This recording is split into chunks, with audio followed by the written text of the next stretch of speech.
இந்த வீடியோல Naruto Shippuden season 3 episode 60 நம்ம பார்க்க போறோம். உருண்டு வந்த பார்க்ல இருந்து தப்பிச்ச நருட்டோ விட்டிருந்தா அதுல மாட்டி நஞ்சிருப்பான் அப்படின்னு திங்க் பண்ணிட்டு இருக்கும் போது ஒரு சிரிப்பு சத்தம் கேட்கும். ஃபூயனோட ட்ராப் அவ்வளவு ஒன்னும் ஸ்பெஷல் கிடையாது போலன்ட்டு ஃபூக்கா இந்த இடத்துக்கு வருவா. இதை பார்த்த நருட்டோ செம காண்டாவான். இதுக்கப்புறமா சீருக்கு சைட் காட்டுவாங்க. கீழே விழுந்துட்டாருன்னு தானே நினைச்சோம், மனுஷன் எப்படியோ பாத்தீங்கன்னா எஸ்கேப் ஆயிருப்பாரு. இவ்வளவு ஸ்கில்டான பர்சன்ஸானு ஷாக் ஆவாரு. இதுக்கப்புறம் இதை ஹேண்டில் பண்ண முடியாது போல அப்படிங்கிறது தான் சீருக்கோட தாட்டா இருக்கும். யாமட்டோ சைட் காட்டுவாங்க. ஃபூடோ பயங்கரமா பஞ்ச் பண்ண வருவான். ஃபூடோவோட உடம்பு முழுக்கவே ஒரு அயன் மாதிரி தான் இருக்கும். லைட் பட்டு அந்த லைட் வந்து ரெஃப்ளெக்ட் ஆக முடியாது, அந்த மாதிரி ஃபீல் ஆகும். யாமட்டோ ஃபூடோவோட அட்டாக்ல இருந்து ஜம்ப் பண்ணி மேல போவாரு. குணா யூஸ் பண்ணி அட்டாக் பண்ணுவாரு. எதுவுமே பெருசா அஃபெக்ட் பண்ணிருக்காது. பார்த்தா பேப்பர் பாம் இருக்கும். யாமட்டோ அவரோட சீல் ஃபார்மேஷன் பண்ணவும் வெடிக்கும். அவன் மாட்டினானா இல்லையான்ட்டு யாமட்டோ பார்க்கும் போது ஒரு அடிபடாம நிப்பான் ஃபூடோ. இதெல்லாம் வேலைக்கே ஆகாதுன்ட்டு சிரிப்பான். யாமட்டோ செம காண்டாயிட்டு உட் ஸ்டைல யூஸ் பண்ணுவாரு. மொத்தமா புடிச்சிருவாரு ஃபூடோவை. இதெல்லாம் வேஸ்ட்னு பிச்சை எரிஞ்சிருவான் ஃபூடோ. யாமட்டோவை திரும்ப அட்டாக் பண்ண வருவான். இந்த பாயிண்ட்ல யாமட்டோவை அடிக்க போகும்போது பாறையவே உடைப்பான் ஃபூடோ. இப்பெல்லாம் தப்பிச்சுக்கிட்டே இருக்க முடியாது அப்படின்பா ஃபூடோ. இந்த பாயிண்ட்ல எட் ஸ்டைல் ஸ்டோன் பிளேட் காஃபின் அப்படிங்கிற ஜுட்சுவை யூஸ் பண்ணுவான். யாமட்டோ அவனோட ஜுட்சுல மொத்தமா மாட்டிக்குவாரு. இதோட எல்லாம் முடிஞ்சு அப்படின்ட்டு சிரிப்பான் ஃபூடோ. யாமட்டோவை பிடிச்சிருப்பான்ல, அந்த இடத்துல பெரிய பாறையோட்டம் உருவாயிருக்கும். அந்த இடத்துக்கிட்ட போய் நின்னுட்டு இவன் செத்து போனதுக்கான ஒரு மார்க்கானாவது இந்த இடத்த விட்டுட்டு போலான்னு சொல்லிட்டு ஃபிங்கர் கார்விங் சீல்ங்கிற டெக்னிக்கை யூஸ் பண்ணி கோனாகாவோட சிம்பிளை உரைவான். எனக்கு வேர்வையே வந்துருச்சு. இது எல்லாத்துக்குமே காரணம் அந்த முட்டாள் ஃபூயன் தான் சொல்லிட்டு செம கடுப்பாவான். மொத்தத்துல இந்த இடத்த விட்டே போயிருவான். யாமட்டோ சிம்பிளா வெளியே வருவாரு. தான் ஜுட்சு மேல இவ்வளவு நம்பிக்கையெல்லாம் கூடாது, கொடுத்த வேலை முடிஞ்சா இல்லையான்னு செக் பண்ணிட்டு போகணும் கண்ணா அப்படின்பாரு. யாமட்டோ மைண்ட்ல ஓடுற விஷயமே அவங்க மைண்ட்ல அவங்க என்னதான் நினைச்சிட்டு இருக்காங்க. ஆக்சுவலா இந்த டெட் பாடிஸ திருடினதுக்கு அப்புறமா எஸ்கேப் ஆகறதுல மட்டும்தான் அவங்களோட குறிக்கோள் மொத்தமா இருக்கு. அவங்களுக்கு லீஃப் சேர்ந்த ஒருத்தன் தேவைப்படுறான் போல. ஒருவேளை இதுல டான்சோ இன்வால்வ் ஆயிருப்பானோ அப்படின்ட்டு ஷாக் ஆவாரு.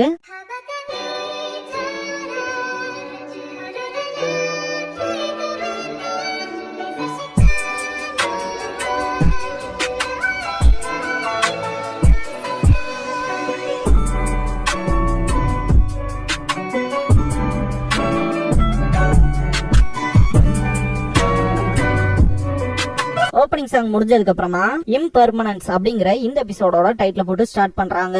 சக்குரா ஆக மொத்தத்துல நம்ம எனிமியோட ஜுட்சுல மாட்டிக்கிட்டோம் இல்லையா, ஃபர்ஸ்ட் ஆஃப் ஆல் மற்றவங்களை கண்டுபிடிக்கணும். எனக்கு தெரிஞ்சு நம்ம லொகேஷனுக்கு பக்கத்தாலதான் எவாக்குவேட் ஆயிருப்பாங்க அப்படின்னு சக்குரா பேசிட்டு இருக்கும் போதே சோரா கிளம்பி இருப்பான். உன்னோட அந்த பைத்தியக்கார நண்பனை நான் கண்டுபிடிக்கணும் அப்படின்ட்டு வெயிட் பண்றான்னு சொல்லி சக்குரா கத்துவா. சேர்ந்தெல்லாம் தேடுறதுக்கான வாய்ப்பே கிடையாது அப்படின்ட்டு கிளம்பிடுவான் சோரா. ஆக மொத்தமா எல்லாருமே பிரிஞ்சாச்சு ரைட் அப்படின்ட்டு நருட்டோ இருந்தாவது நானும் அவனும் எடுத்துக்கிட்டேன். அந்த டீம் ஒர்க்குங்கிற விஷயம் எங்களுக்கு நல்லாவே தெரியும். இவனுக்குலாம் தெரியவா போகுது அப்படின்ட்டு திங்க் பண்ணி பார்த்தா நருட்டோவும் டீம் ஒர்க்ல ஃபெயில் தானே அப்படின்பா. நருட்டோ கிட்ட காட்டுவாங்க. செம கான்ல நிப்பான். இந்த பாயிண்ட்ல ஃபூக்கா தானே தலைகீழ வர மாதிரி இருக்கு. ஆக்சுவலா நருட்டோ தான் தலைகீழ நிப்பான். உனக்கு என்ன வேணும்னு கேட்பான். எனக்கு உடல் உழைப்பே பிடிக்காது, இந்த ட்ராப்பே அதோட வேலையை பார்த்துக்கும்னு நினைச்சா கடைசியில கொண்டு வந்து நானும் இந்த இடத்துல ஒரு பார்ட்டா வேலை செய்யுங்க மாதிரி ஆக்கி விட்டுருச்சு. கடைசியா எனக்கு வேற வழியே கிடையாது, அவங்க கூட மோதி தான் ஆகணும். இதை சீக்கிரமாவே முடிக்கிறேன் அப்படின்பா ஃபூக்கா. இதை கேட்ட நருட்டோ செம காண்டாயிட்டு இதை டக்குன்னு முடிக்கலாம் வா அப்படின்னு சொல்லி பயங்கரமா ஷவுட் பண்ணிட்டு சண்டை போட தயாராவான். ஃபூக்கா திடீர்னு பார்த்தா மறைஞ்சிருப்பா. நருட்டோ பக்கத்துல வந்துட்டு நருட்டோவோட கண்ணத்தை லிக் பண்ணுவா. நருட்டோக்கு கொஞ்சம் ஆக்வர்டா இருக்கும். ஆக்வர்ட்னா விகாரம்னு சொல்லுவாங்க. ஒரு மாதிரி அவங்க பண்ணது வந்து தனக்கு பிடிக்காம இருக்குது அப்படிங்கிற மாதிரி. ஃபூக்கா நருட்டோவோட சக்கரா நெட்வொர்க் இருக்கு இல்லையா, சோ அதுல இருந்து லீக் ஆகிற அந்த சக்கராவை தான் டேஸ்ட் பண்ணிருப்பா லிக் பண்றது மூலமா. ஓ உங்ககிட்ட ரொம்பவுமே ரேரான வின் சக்கரா நேச்சர் இருக்கு அப்படின்பா. யோ ககாஷி, லிட்மஸ் பேப்பர் எல்லாம் வச்சு கண்டுபிடிச்சே சக்கரா நேச்சரை இங்க ஒரு லிக் பண்ணி பார்த்தே கண்டுபிடிக்கிறாயா. ஃபூக்கா ரேரான வின் சக்கரா நேச்சர் இருக்கு உங்ககிட்ட சொல்லவும் அதுக்கு என்னன்னு சொல்லி நருட்டோ கேட்டிருப்பான். நீ எனக்கு ஒரு ரேரான கலெக்ஷனா இருக்க போற அப்படின்னு ஃபூக்கா சொல்லவும் நருட்டோ என்ன அப்படின்னு சொல்லிட்டு வெக்கப்படுவான். உனக்கு பிரெஞ்சு வேணுமா இல்ல ட்ரெடிஷனலா வேணுமான்னு சொல்லி ஃபூக்கா கேட்கவும் என்ன சாப்பாடான்னு சொல்லி கேட்பான் நருட்டோ. ரொம்பவுமே சைல்டிஷா இருக்கு. நான் கிஸ்ஸ பத்தி பேசுறேன் அப்படின்பா ஃபூக்கா. நருட்டோ மூக்குல இருந்தே பிளட் வந்துரும். நீ என்ன கிஸ் பண்றத பத்தி பேசுறேன்னு சொல்லி கேட்பான். பார்த்தாலே தெரியுது நீ ரொம்பவுமே இன்எக்ஸ்பீரியன்ஸ்டா இருப்ப போலயே, விர்ஜின் பையனான்னு சொல்லி நக்கல் பண்ணுவா. யாரு சொன்னா எனக்கு இதெல்லாம் எக்ஸ்பீரியன்ஸ் ஆகலன்னு, ஆல்ரெடி நான் கிஸ் பண்ணிருக்கேன் அப்படின்பா நருட்டோ. நம்ம எல்லாத்துக்குமே தெரியுமே தலைவனோட ஃபர்ஸ்ட் கிஸ் யாருன்னு. அந்த சீனை திரும்ப காட்டுவாங்க. அதுவும் ஒரு பையன் கூட தான் இருந்தாலும் அப்படின்ட்டு நருட்டோ கொஞ்சம் தயக்கப்பட்டு பேசுவான். அதெல்லாம் விட்டு தள்ளு, இப்ப என் கூட ஜாலியா இருப்பியாம வா அப்படின்னு சொல்லி கூப்பிடுவா. அதுக்கெல்லாம் வாய்ப்பே கிடையாது அப்படின்னு சொல்லிட்டு நருட்டோ அந்த இடத்த விட்டு எஸ்கேப் ஆவான். இவன் நான் ரொம்பவுமே பேடா ஃபீல் பண்ண வச்சிட்டான் அப்படின்பா ஃபூக்கா. நருட்டோ ரொம்ப தூரம் தள்ளி வந்து நின்னுட்டு யாரா இவ இப்படிலாம் பேசுறா, எனக்கு இந்த மாதிரி பெண்கள் கிட்ட பேசல பழக்கமே இல்லையே அப்படின்னு திங்க் பண்ணிட்டு இருக்கும் போது ஃபூக்கா நருட்டோக்கு பின்னாடியே வந்துருவா. ஒரு பொண்ணை இப்படிலாம் டிசப்பாயிண்ட் பண்ண கூடாது அப்படின்பா நருட்டோ கிட்ட. உன்னை அவ்வளவு ஈஸியா போக விட மாட்டேன்னு டைட்டா புடிச்சுக்குவா. இப்போ நீ நீ எனக்கு தான் அப்படின்ட்டு பக்கத்தால போவா. இதுக்கெல்லாம் வாய்ப்பே இல்ல, நிறுத்துன்னு சொல்லி நருட்டோ கத்துவான். ஃபூகா தன்னோட கைய வச்சு நருட்டோவோட கண்ணங்களை இறுக்கி பிடிச்சுக்குவா. ரீப்பர் கிஸ் அப்படிங்கிற டெக்னிக்கை யூஸ் பண்ணுவா. கிஸ் பண்ண ஆரம்பிச்சிருவா. திடீர்னு பார்த்தா ஒரு வியர்ட் ஃபீலிங் இருக்கும். பார்த்தா அது நருட்டோ கிடையாது, நருட்டோவோட க்ளோனா இருக்கும். ஏகப்பட்ட நருட்டோவோட க்ளோன் வந்துட்டு என்ன மிஸ் பண்ணிட்டியான்ட்டு நக்கல் பண்ணுங்க. நருட்டோவை பொறுத்த வரைக்கும் அவனோட க்ளோன் யூஸ் பண்ணுவான் இல்லையா, அது திரும்ப அந்த ஒரு டெக்னிக்கை ரிலீஸ் பண்ணும்போது அந்த ஒரு க்ளோன் என்ன விஷயத்துல எக்ஸ்பீரியன்ஸ் பண்ணுச்சோ அது எல்லாமே அவங்களுக்கு தெரியும் இல்லையா. சோ அந்த விஷயத்த கக்காஷி சொல்லி இருப்பாரு, அதை இந்த இடத்துல எக்ஸிக்யூட் பண்ணி பாப்பான். நீ கொடுத்த கிஸ் ரொம்பவுமே கோல்டா இருந்துச்சு, இருந்தாலுமே உன்னோட லிப்ஸ் எல்லாம் செம சாஃப்ட் அப்படின்பா. பொறுமையா இருந்தீங்கன்னா சாகும் போதுனாவது உனக்கு கம்ஃபர்டபிளா அனுப்பிச்சு விட்டுருப்பேன் அப்படின்பா ஃபூகா. முடிஞ்சா எங்கள உண்மையானவன கண்டுபிடி அப்படின்னு நக்கல் பண்ணுங்க நருட்டோவோட க்ளோன்ஸ். என்ன ரொம்ப கடுப்பேத்திட்ட நீ அப்படின்பா ஃபூகா. இந்த ஒரு டிராப்புக்கு வெளியே இருக்க ஃபூயனை காட்டுவாங்க. ரொம்பவுமே சிரிச்சுக்கிட்டு, இது ஒண்ணு கென்ஜுட்சு கிடையாது, இந்த மொத்த பகுதியையுமே டிசைன் பண்ணி கிரியேட் பண்ணி அப்புறம் சவுண்ட் பண்ணதும் நான் தான், வேற ஒரு டைமென்ஷன்ல இருந்து அப்படின்பா. இதுக்கப்புறமா சாய காட்டுவாங்க.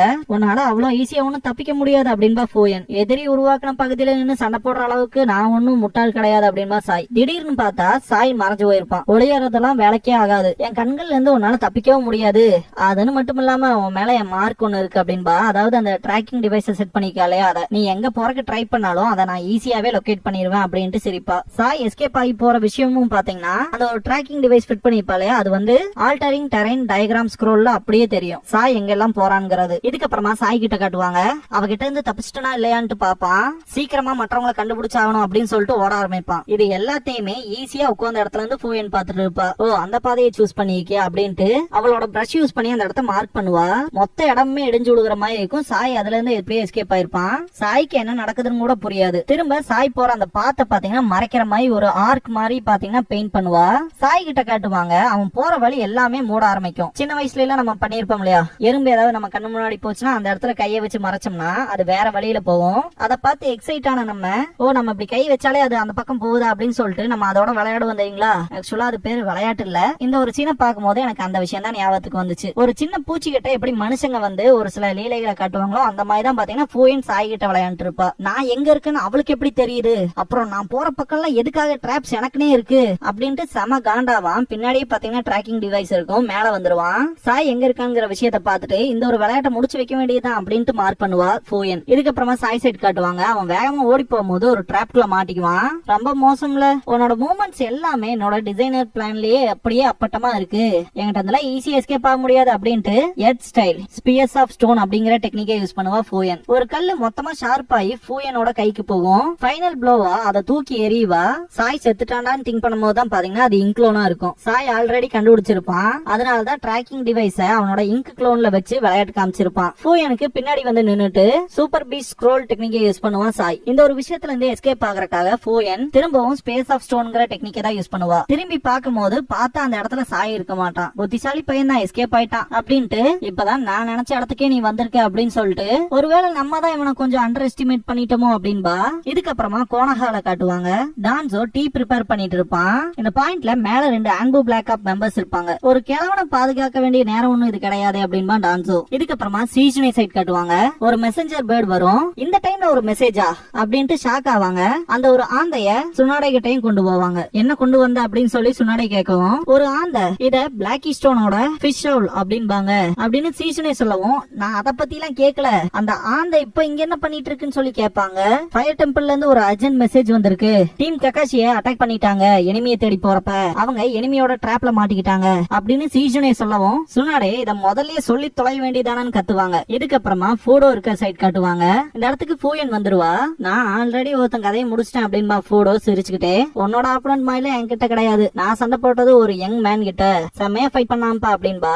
அப்படின்னா எஸ்கேப் ஆயிட்டான்னு சொல்லு அப்படின்பா ஃபோடோ. இது நான் உருவாக்கின பர்ஃபெக்டான தளம், எவனும் இங்க இருந்து உயிரோட எல்லாம் தப்பிக்க முடியாது அப்படின்பா ஃபூயன். நிச்சயமாவான்னு கேட்பான். இது வரப்போற டிராப்ஸுக்கான வெறும் சாம்பிள் மட்டும் தான் அப்படின்பா ஃபூயன். இதுல இருந்து மட்டும் எவனாவது தப்பிச்சானா அவனுக்கு நான் ஒரு ஸ்டாண்டிங் ஓவேஷனே கொடுப்பேன் அப்படின்பா ஃபூயன். இதுக்கப்புறமா சக்குரா சைட் காட்டுவாங்க. இந்த ஒரு இடத்த சுத்தி ஃபுல்லா பாய்சன் இருக்க மாதிரி தானே ஃபீல் ஆகும். சக்குரா அவளோட மூக்கு பொத்திக்குவா. இருந்தாலுமே இதை ஸ்மெல் பண்ணி பார்த்துட்டு இது வெறும் சல்ஃபர் தான், விஷத்தன்மையில எதுவும் இருக்காது அப்படின்பா.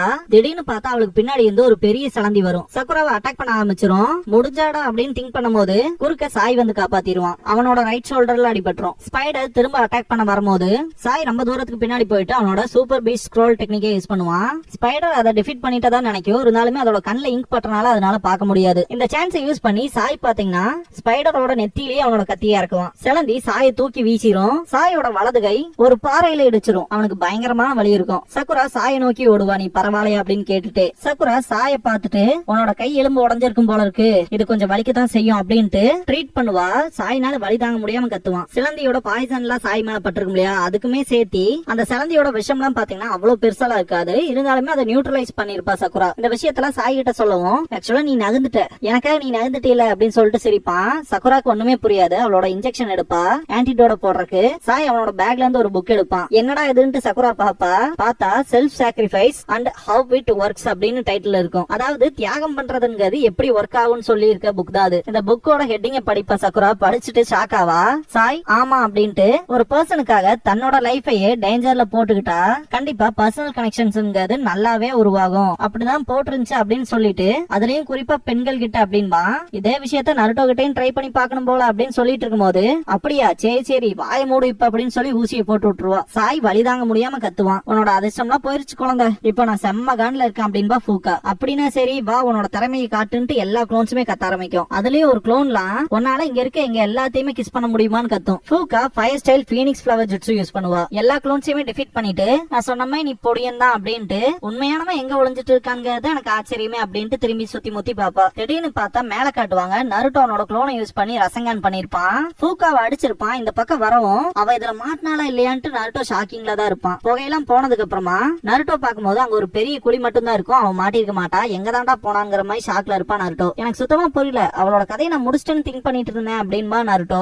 திடீர்னு பார்த்தா ஒரு சிரிப்பு சத்தம் கேட்கும். எர்த் ஸ்டைல் ஹிடன் இன் ஸ்டோன்ஸ் ஜுட்ஸு அப்படின்ட்டு ஃபூக்கா அந்த பாறையில இருந்து வெளியே வருவா.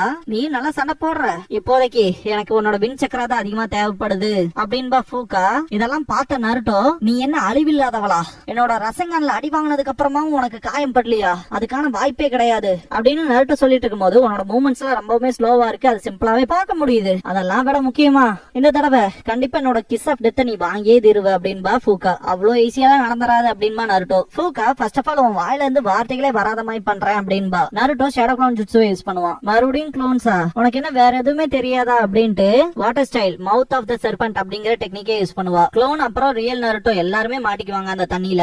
ரியல் நருட்டோ எப்படியும் சமாளிச்சு அந்த இடத்த விட்டு எஸ்கேப் ஆவான். இவன் என்னடா எர்த் ஃபயர் அப்புறம் வாட்டர் சக்கரா நேச்சர்ஸ் எல்லாம் யூஸ் பண்றா அப்படின்னு நருட்டோ திங்க் பண்ணிட்டு இருக்கும் போதே பேக் சைட்ல இருந்து வாட்டர் அட்டாக் பண்ண வரும். ஃபூக்கா அவர் இருந்த இடத்துல இருந்து மறைஞ்சிருவா. நருட்டோ அவளுக்கு எப்படி 3 சக்கரா நேச்சர் இருக்குன்னு ஆச்சரியப்படுவான். இந்த பாயிண்ட்ல நருட்டோ அந்த தண்ணியில மாட்டிக்குவான். இந்த இடத்துக்கு ஃபூக்கா வந்துருவா. லைட்னிங் ஸ்டைல் எர்த் ஃபிளாஷ்ங்கிற டெக்னிக்கை யூஸ் பண்ணுவா. என்ன லைட்னிங்குமா, என்னடா இவன் 4 சக்கரா நேச்சர் யூஸ் பண்றா அப்படின்னு நருட்டோ ஷாக் ஆயிட்டு இருக்கும் போதே அந்த ஒரு அட்டாக்ல மாட்டிக்குவான். நருட்டோ அந்த ஒரு அட்டாக்ல ரொம்பவுமே மோசமா மாட்டிருப்பான். இதுக்கப்புறமா சோரா சைட் காட்டுவாங்க. தளத்தோட மேற்பரப்புல தான் இருப்பான். லைட்னிங்னால நல்லா பளிச்சுன்னு தெரியும் இல்லையா, சோ அந்த விஷயத்தை பார்க்கவும் சோரா நின்றுவான். என்னடா அது அப்படின்னு பார்த்துட்டு அதை நோக்கி போக ஆரம்பிப்பான். போற வழியில ஒரு பர்சனை பார்த்துட்டு யாரா நீன்னு சொல்லி கேட்பான். ஆப்போசிட்ல இருக்கவன் நீதான சோரான்னு சொல்லி கேட்பான். உனக்காக தான் ரொம்ப நேரம் காத்துக்கிட்டு இருந்தேன் அப்படின்ட்டு திரும்புவான். சோரா ஃபைட் பண்ற போஸ்க்கு போவான்.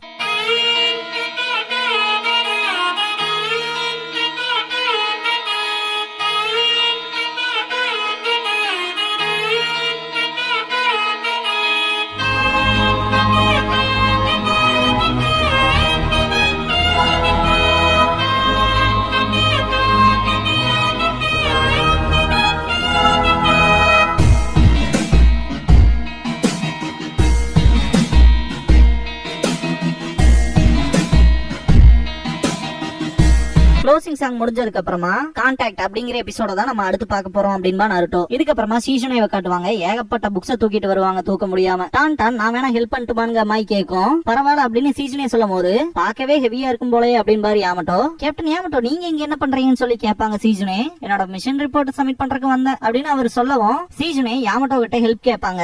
தலைவனும் நம்பி சரின்னு பாரு ஏகப்பட்ட புக்ஸ தூக்க விட்டுருவாங்க. இவ்வளவு பேப்பர் ஒர்க்ல இருக்கும்னு நான் நினைச்சு கூட பாக்கலடா சாமின்ட்டு தூக்கிட்டு வருவாரு யாமட்டோ. சீசனே சுனாடே கிட்ட இந்த மிஷனோட ரிப்போர்ட்ஸ் எல்லாம் சரி பார்த்துட்டு அப்படியே ஸ்டாம்ப் குத்தி விடுங்க அப்படின்பா. ஷிப்டன் சீரீஸ்லயே பாத்தீங்கன்னா அந்த கடைசியில வந்து ஏகப்பட்ட மிஷனோட ஸ்க்ரால் எல்லாம் பாத்தீங்கன்னா சுனாடே ஸ்டாம்ப் குத்துற மாதிரி பாத்திருப்போம். இது எல்லாமே அது மாதிரி தான். சீசனே இதை எல்லாத்துக்குமே ஸ்டாம்ப் பண்ண சொல்லிருப்பாங்க இல்லையா. இதை கேட்ட சுனாடே செம காண்டாயிட்டு எனக்கு கொஞ்சம் பிரேக் வேணும் சீசனே அப்படின்பாங்க.